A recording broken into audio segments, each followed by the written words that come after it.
हूँ कि आप लोग यहाँ पर आए हैं। हमारे एक दो ये इश्यूज़ थे, उनके बारे में मैं आपसे बात करना चाहता हूँ। थोड़ा बहुत डिपार्टमेंट के बारे में भी आपसे बात करना चाहता हूँ कि हमारा जो ये यहाँ पर आईसीएस डिपार्टमेंट है, हम यहाँ पर आपको पता है कि हमारी स्कीम जो चलती है, हम न्यूट्रिशन देते हैं लोगों को। जो हमारे टारगेट ग्रुप होते हैं वो बच्चे होते हैं, लैक्टेटिंग मदर्स होती हैं और प्रेगनेंट लेडीज़ होती हैं। उनका बाज़ाब्ता तौर पर हम उनको जो न्यूट्रिशन सप्लाई करते हैं एसएनपी के तहत, उसका बाज़ाब्ता एक प्रोसीजर है, डिसेंट्रलाइज्ड पॉलिसी के तहत हम उसको खरीदते हैं। वहाँ पर पहले आपको पता ही थी, जब हमारे पंचेज हमारी पंचायत फंक्शनल थे तो वहाँ पर सरपंच वगैरह उनको खरीदती, हमारी सुपरवाइजर वगैरह खरीदती थी। लेकिन आजकल जो आपको पता है कि हमारी ये पंचेज आजकल हमारी फंक्शनल नहीं है या पंचायत, तो आजकल हमारी ये सुपरवाइजर्स खरीदती है और हमारी CDPOs खरीदती है।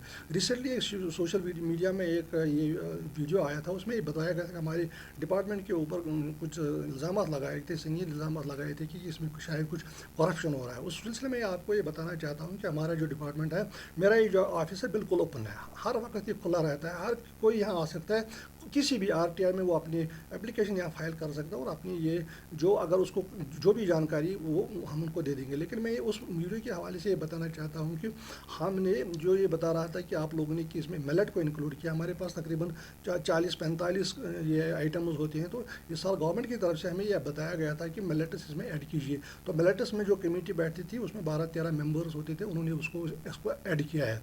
फिर हमने जो हमारे CDPO साहिबान नीचे हैं वो उन्होंने उसको प्रोक्योर में किया है और जो जो जो जो प्रोसीजर है, प्रॉपर प्रोसीजर, उन्होंने उसको फॉलो किया है।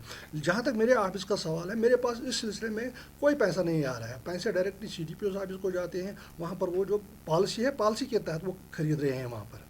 तो अगर मैं फिर आप लोगों के माध्यम से बता रहा हूँ कि अगर किसी भी कुलगाम के किसी भी बाशिंदे को, क्योंकि ये जो आपको पता है ये बच्चों का सवाल है, ये हमारे मदर्स का सवाल है, हमारे लैक्टेटिंग जो लेडीज़ हैं उनका सवाल है। अगर कहीं भी उनको लगे कि यहाँ पर इसमें कहीं करप्शन हो रहा है या कहीं किसी जगह पर कम दे रहा है या कहीं किसी जगह पर एक्सपायरी डेट का हो रहा है, तो मेरा ऑफिस हमेशा हर वक्त खुला रहता है। तो उनको मैं गुजारिश करता हूँ आपकी माध्यम से वो यहाँ पर आए, अपनी शिकायत यहाँ पर दर्ज करें। और शिकायत दर्ज करने का भी एक तरीका होता है। अगर इनको शिकायत करने का है वो डायरेक्टली ACB को लिखें या कहीं किसी दूसरी जगह पर जो अप्रोप्रिएट फोरम है वहाँ पर जाए। जैसे मैं आपको ये भी बता रहा हूँ कि जो ये सोशल मीडिया में आया, मैंने खुद DC साहब से मसला उसी वक्त टेकअप किया, तो उन्होंने उसी वक्त उसको SSP साहब को बताया कि इसका थॉरली इन्वेस्टिगेशन किया जाए। इसके अलावा मैंने एंटी करप्शन डायरेक्टर साहब एंटी करप्शन को भी लिखा है कि ये जो वीडियो आया है इसमें अच्छी तरीके से गहराई के साथ उसका तहकीकात किया जाए, ताकि ये पता चल जाए कि ये जो इल्ज़ाम लगाया है कि ये किस हद तक सही है। अगर ये सही निकलेगा तो नेचुरली एंटी करप्शन एजेंसी या जो दूसरे यहाँ पर इनके जो अप्रोप्रिएट फोरम्स है वो अपने हिसाब से फिर वो कार्रवाई करेंगे। लेकिन मैं ये आपको ये आपके माध्यम से ही बताना चाहता हूँ कि ये एलिगेशन है, ये बिल्कुल बेसलेस और गलत है। मैं ये बताना चाहता हूँ कि अगर उसके पास कोई सबूत है, अगर वो प्रूव